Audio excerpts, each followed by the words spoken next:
حضرت صلی اللہ علیہ وآلہ وسلم پر وحی کا ابتدائی دور اچھے سچے پاکیزہ خوابوں سے شروع ہوا۔ آپ خواب میں جو کچھ دیکھتے وہ صبح کی روشنی کی طرح صحیح اور سچا ثابت ہوتا۔ پھر من جانب قدرت آپ تنہائی پسند ہو گئے اور آپ نے غار حرا میں خلوت نشینی اختیار فرمائی اور کئی دن اور رات وہاں مسلسل عبادت اور یاد الہی و ذکر میں مشغول رہنے لگے۔ جب تک گھر آنے کو دل نہ چاہتا توشہ ہمراہ لیے ہوئے وہاں رہتے۔ توشہ ختم ہونے پر ہی اہلیہ محترمہ حضرت خدیجہ رضی اللہ تعالی عنہا کے پاس تشریف لاتے اور کچھ توشہ ہمراہ لے کر پھر وہاں جا کر خلوت گزین ہو جاتے۔ یہی طریقہ جاری رہا یہاں تک کہ آپ پر حق منکشف ہو گیا اور آپ غار حرا ہی میں قیام پذیر تھے کہ اچانک حضرت جبرائیل علیہ السلام آپ کے پاس حاضر ہوئے اور کہنے لگے کہ اے محمد پڑھو۔ آپ فرماتے ہیں کہ میں نے کہا کہ میں پڑھنا نہیں جانتا۔ آپ صلی اللہ علیہ وسلم فرماتے ہیں کہ فرشتے نے مجھے پکڑ کر اتنے زور سے بھینچا کہ میری طاقت جواب دے گئی۔ پھر مجھے چھوڑ کر کہا پڑھو۔ میں نے پھر وہی جواب دیا کہ میں پڑھا ہوا نہیں ہوں۔ اس فرشتے نے مجھ کو نہایت ہی زور سے بھینچا کہ مجھ کو سخت تکلیف محسوس ہوئی۔ پھر اس نے کہا کہ پڑھ۔ میں نے کہا میں پڑھا ہوا نہیں ہوں۔ فرشتے نے تیسری بار مجھ کو پکڑا اور تیسری مرتبہ پھر مجھ کو بھینچا۔ پھر مجھے چھوڑ دیا اور کہنے لگا کہ پڑھو اپنے رب کے نام کی مدد سے جس نے پیدا کیا اور انسان کو خون کی پھٹکی سے بنایا۔ پڑھو اور آپ کا رب بہت ہی مہربانیاں کرنے والا ہے۔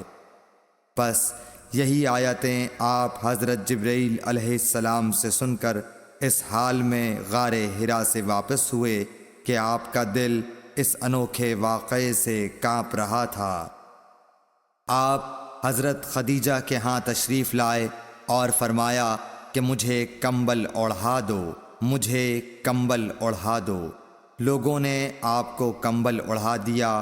جب آپ کا ڈر جاتا رہا تو آپ نے اپنی زوجہ محترمہ حضرت خدیجہ رضی اللہ تعالی عنہا کو تفصیل کے ساتھ یہ واقعہ سنایا اور فرمانے لگے کہ مجھ کو اب اپنی جان کا خوف ہو گیا ہے۔ آپ کی اہلیہ محترمہ حضرت خدیجہ رضی اللہ تعالی عنہا نے آپ کی ڈھارس بندھائی اور کہا کہ آپ کا خیال صحیح نہیں ہے۔ اللہ کی قسم آپ کو اللہ کبھی رسوا نہیں کرے گا۔ آپ تو اخلاق فاضلہ کے مالک ہیں۔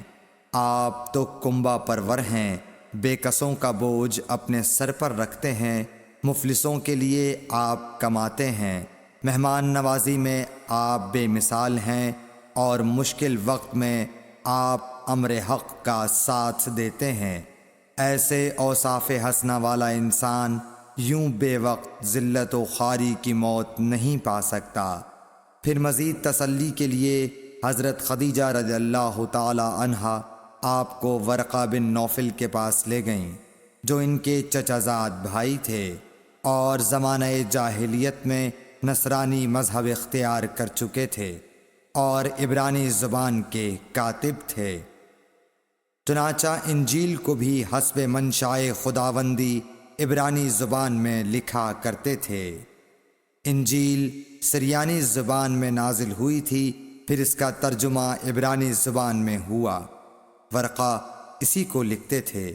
وہ بہت بوڑھے ہو گئے تھے، یہاں تک کہ ان کی بینائی بھی رخصت ہو چکی تھی۔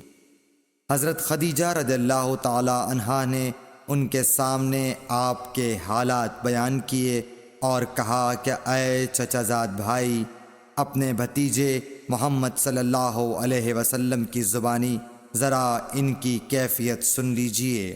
وہ بولے کہ بھتیجے آپ نے جو کچھ دیکھا ہے اس کی تفصیل سناؤ۔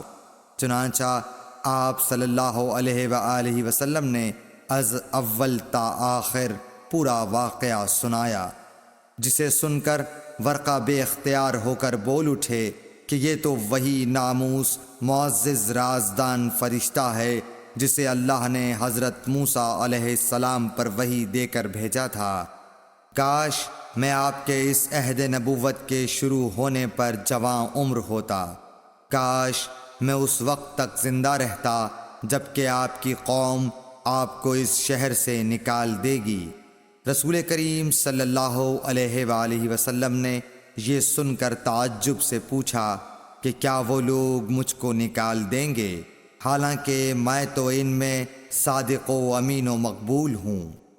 ورقہ بولا، ہاں یہ سب کچھ سچ ہے، مگر جو شخص بھی آپ کی طرح امر حق لے کر آیا لوگ اس کے دشمن ہی ہو گئے ہیں۔ اگر مجھے آپ کی نبوت کا وہ زمانہ مل جائے تو میں آپ کی پوری مدد کروں گا، مگر ورقہ کچھ دنوں کے بعد انتقال کر گئے، پھر کچھ عرصے تک وحی کی آمد موقوف رہی۔ صحیح بخاری حدیث نمبر 3۔